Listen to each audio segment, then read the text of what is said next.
It's been about a month since you put out your statement. How do you feel that the response has been, both from people in the media and on social media, and do you think people have been fair in their comments?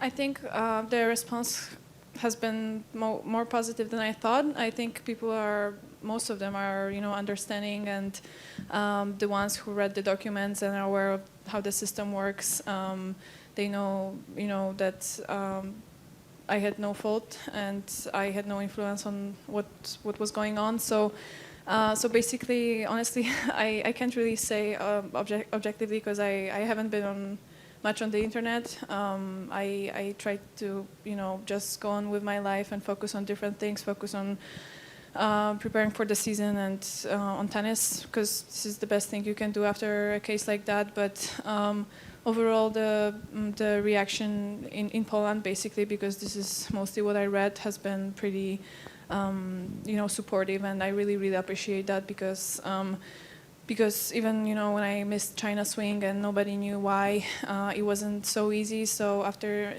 my case was, the information about my case were released, it was, I was scared that, most of people are going to turn their back on me, but I felt the support, and it's great. Obviously, there are going to be some negative comments, and you're not going to avoid that. That's, something that is always going to kind of follow us no matter what happens in our lives. We're public persons, and yeah, well, I just have to accept that, and I don't really care about those, honestly.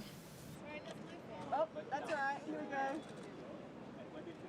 Is it one of your alarms? One last one up here, please. For the ATP. Yeah. Thank you. 1, 2, 3. Sorry. All right. Thank you very much.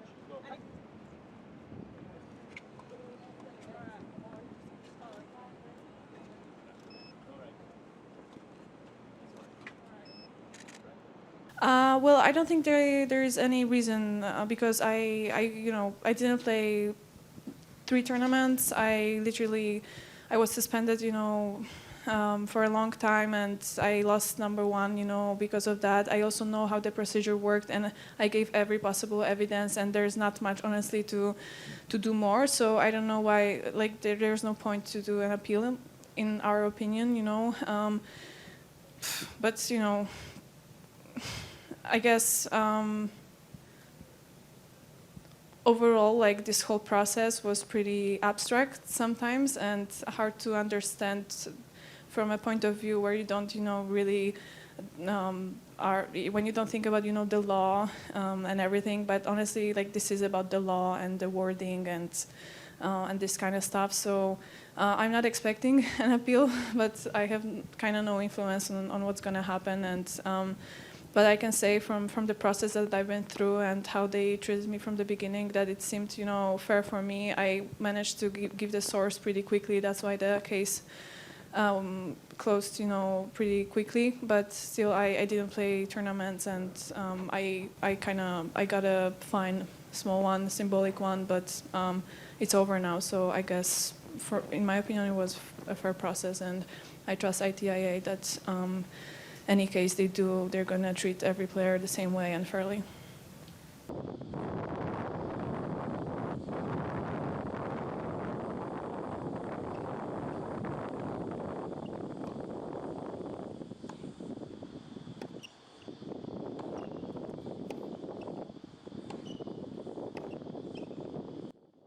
Iga Swiatek has expressed appreciation for the support she's received following her 1-month doping suspension. The Polish tennis star is focused on moving forward and does not expect an appeal from the World Anti-Doping Agency, WADA, after serving her suspension. In Sydney, Swiatek, alongside her United Cup partner Hubert Hurkacz, posed for photos with the Polish flag, showing their excitement and camaraderie ahead of the upcoming matches. Both players are in intense training sessions as they prepare for the United Cup, demonstrating their dedication to representing Poland. With a renewed focus and the backing of her fans, Iga Swiatek is ready to put the past behind and continue her journey on the tennis court.